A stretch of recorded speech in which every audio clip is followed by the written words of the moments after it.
Azkenean Euskalduntze prozesuan Esprit taldeak Euskalduntze prozesua eramaten nahi dan urra txiki bat.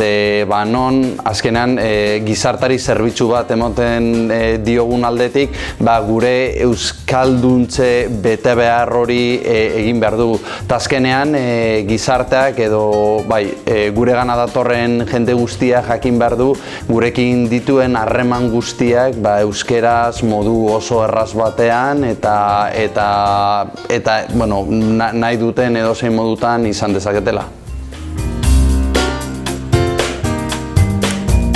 Azkenean erakunde publikoaren aldetik gizartari erantzun beharra dago modu elebidun batean, baina berriro ere gizarteak eskatzen du euskerazko eguneroko ekimen, eguneroko lana hizkuntza honetan izatea.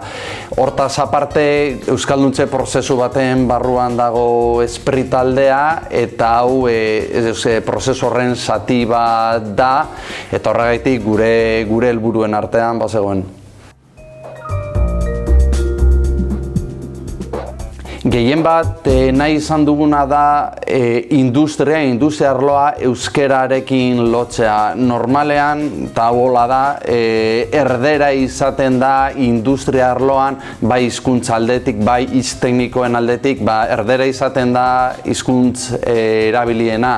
Eta horregaitik nahi dugu nolabait adierazi jendea jakin dezan euskera modu normal batean ere erabili dezakegula mundu honetan, mundu industrialean.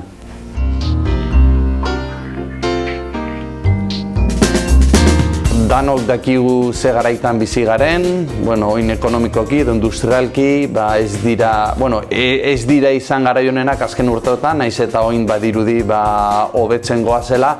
Eta azkenean euskal enpresek badute aukera bat eus domeinuarekin adierazteko nongoak diren.